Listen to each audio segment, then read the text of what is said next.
2023 दिसंबर तक बनेगा राम मंदिर, यानी 2024 चुनाव की पटभूमि तैयार है। 2024 मार्च में ही चुनाव होने हैं, लोकसभा चुनाव। ऐसे में लगभग जनवरी या फरवरी में ही राम मंदिर का उद्घाटन कर दिया जाएगा। जाहिर सी बात है, मोदी जी मंदिर में पहला कदम रखेंगे और लोकसभा चुनाव पूरी तरीके से मंदिर आधारित कर दिया जाएगा। 1990 से लेकर 2024 तक यानी करीब 34-35 साल भाजपा इसी राम मंदिर के नाम पर चुनाव लड़ती आ रही है। लेकिन क्या आपको पता है, राम मंदिर बनने के पीछे कुछ ऐसी सच्चाई छिपी हुई है या ऐसे कुछ राज दफना दिए गए जिसके बलबूते पर आज राम मंदिर पूरी तरह से राजनीतिक मुद्दा बन गया है। राम मंदिर निर्माण को लेकर कंट्रोवर्सीज क्या है, आपको मैं विस्तार से बताऊंगी। लेकिन अगर अभी तक आपने देश नीति को सब्सक्राइब नहीं किया है तो सबसे पहले देश नीति को सब्सक्राइब करें। देश नीति, केवल सच्ची और पक्की खबरें। राम नाम की लूट है, लूट सके तो लूट। यूपी बिहार की ये कहावत राम मंदिर निर्माण पर सबसे सटीक बैठती है, जबकि राम मंदिर का मुद्दा ही शुरू से कंट्रोवर्शियल रहा। बाबरी मस्जिद को ढहाने के बाद मामला कोर्ट में पहुंचा, कोर्ट में चलता रहा। भारतीय जनता पार्टी और आरएसएस को यह बहुत बड़ा राजनीतिक मुद्दा दिखा। इसमें बीजेपी और आरएसएस ने विश्व हिंदू परिषद से कहा कि इस राम मंदिर मुद्दे को हमारे हाथों में दे दो। कोर्ट में मुकदमा लड़ने से ज्यादा जरूरी है कि इस मुद्दे का राजनीतिकरण किया जाए, फिर राम मंदिर बन के रहेगा। ये दावा हम नहीं, वीएचपी के बड़े नेता खुद कर रहे हैं। आप वीडियो में सुनिए। हिंदू महासभा राम जन्मभूमि का मुकदमा लड़ रहा था। यही लाल कृष्ण आडवाणी सहित भारतीय जनता पार्टी और आरएसएस के प्रमुख नेताओं ने हमारे नेताओं से संपर्क किया और उन्होंने कहा कि भाई साहब, आप लोग इस तरीके से मुकदमे लड़ते रहेंगे, अगर आप कहें तो इसका हम राजनीतिकरण कर दें और अपनी सरकार बन जाएगी तो राम जन्मभूमि का मुकदमा ठीक ठाक हो जाएगा। बीजेपी और आरएसएस के कद्दावर नेता लालकृष्ण आडवाणी, मुरली मनोहर जोशी, अशोक सिंघल, प्रवीण भाई तोगड़िया जैसे तमाम भाजपाई और आरएसएस नेताओं ने मिलकर रथ यात्रा निकाली। राम मंदिर को पूरी तरह से पॉलिटिसाइज कर दिया गया। इस समय आरएसएस और भाजपा ने मिलकर 1400 करोड़ चंदा इकट्ठा किए थे, उसे बीजेपी और आरएसएस नेताओं ने डकार लिया। चंदे का पैसा नेताओं ने अपने जेब में डाल लिया। ये आरोप भी हम नहीं, विश्व हिंदू परिषद के स्वामी ने लगाया। आप वीडियो में देखिए।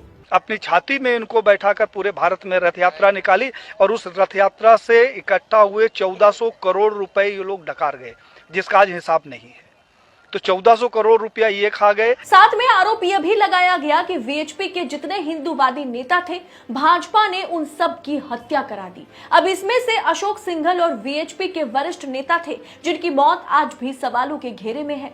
स्वामी जी का कहना है कि अशोक सिंघल भाजपा नेताओं के साथ इसी 1400 करोड़ रुपए को लेकर बात करने वाले थे, जिसके बाद अचानक से उनकी तबीयत खराब हो गई और उनकी मौत हो गई। इसके अलावा वीएचपी नेता प्रवीण भाई तोगड़िया ने भी इस मुद्दे को उठाया था, यानी इस 1400 करोड़ रुपए को लेकर वो भाजपा वालों के साथ, भाजपा नेताओं के साथ बात करने वाले थे। लेकिन 2018 में उन पर अचानक जानलेवा हमला हुआ। Y+ सिक्योरिटी होने के बावजूद भी वे लबारिश पाए गए सड़क किनारे। यानी जब 1400 करोड़ रुपए को लेकर भाजपा या आरएसएस के साथ बात करने की कोशिश वीएचपी नेताओं ने की, तब उन्हें दबा दिया गया या इस मुद्दे को दबा दिया गया। विश्व हिंदू परिषद के कुछ नेता आज भी भाजपा पर हिंदूवादी प्रखर नेताओं की हत्या का आरोप लगाते हैं।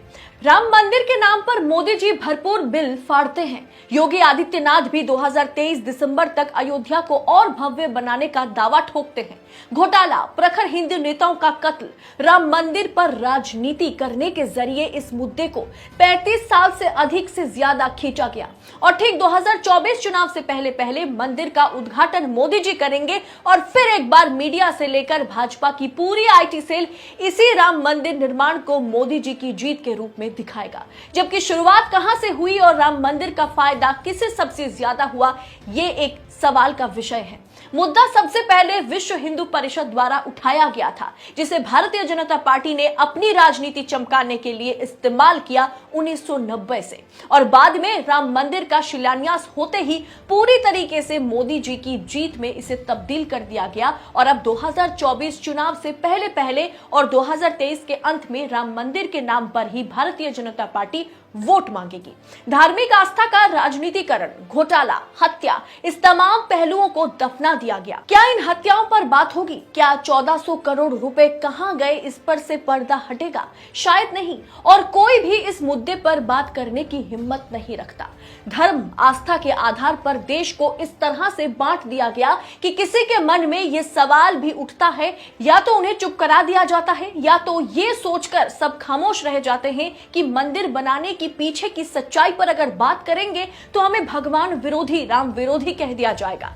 लेकिन हम तो पूछेंगे सवाल सत्ता से। सच और झूठ के बीच फासला कितना बड़ा है, वो आपको जानने का हक है, और देश नीति आपको उस सच से रूबरू कराएगा। इसीलिए कहती हूं, थैंक्स ऑप्शन का जितना ज्यादा हो सके दोस्तों इस्तेमाल करें, तभी स्वतंत्र पत्रकारिता को सपोर्ट मिलेगा। स्वतंत्र पत्रकारिता को जिंदा रखने के लिए आपको आर्थिक तौर पर भी हमारे साथ खड़ा रहना होगा, आपको सपोर्ट करना होगा। आपका सपोर्ट ही सच कहने और सच दिखाने की हिम्मत हमें देता है। वीडियो को आगे जरूर बढ़ाएं, यानी कि वीडियो को ज्यादा से ज्यादा शेयर करें। अगर इस वीडियो को आपने YouTube पर देखा है तो हमारे चैनल को सब्सक्राइब करें। अगर फेसबुक पर देखा है तो हमारे फेसबुक पेज को फॉलो करना बिल्कुल ना भूलें। बहुत बहुत शुक्रिया। आपका एक सब्सक्राइब हमारे लिए महत्वपूर्ण है। देश नीति को अभी सब्सक्राइब करें और बेल आइकन को दबाना ना भूलें।